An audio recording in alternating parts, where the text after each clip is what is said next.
Menteri Kelautan dan Perikanan Sakti Wahyu Trenggono langsung menurunkan tim untuk menindaklanjuti temuan sampah alat bekas antigen di perairan Ketapang, Kabupaten Banyuwangi, Provinsi Jawa Timur. Tim yang turun dari Balai Pengelolaan Sumber Daya Pesisir dan Laut, BPSPL, Denpasar, unit kerja di bawah Ditjen Pengelolaan Ruang Laut, PRL.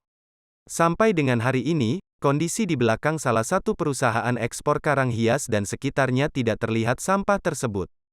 Kami duga sudah terbawa arus. Tim kami akan terus pantau dan berkoordinasi dengan pemilik budidaya karang hias di sekitar wilayah tersebut hingga bangsring, ujar PLT. Direktur Jenderal PRL Pamuji Lestari dalam siaran resmi KKP, Kamis, tanggal 3 Februari tahun 2022. Lokasi penemuan tumpukan sampah alat bekas antigen, yang terdiri dari plastik pembungkus alat antigen, tidak jauh dari gerai yang selama ini menawarkan jasa rapid antigen. Sampah tersebut cepat menyebar lantaran kondisi arus Selat Bali ke arah utara yang cukup deras.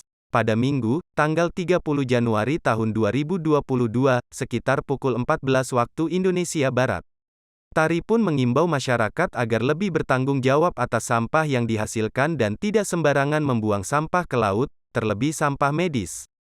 Ini sangat mengkhawatirkan, karena ada risiko penyakit dari limbah medis dan bekas rapid antigen ini, ungkapnya. Kepala BPSPL Denpasar Permana Yudiarso menambahkan bahwa tim respon cepat BPSPL Denpasar Wilker Jawa Timur Kantor Banyuwangi terus melakukan koordinasi dengan Polairut Polresta Banyuwangi di Desa Ketapang, Kecamatan Kalipuro, Kabupaten Banyuwangi.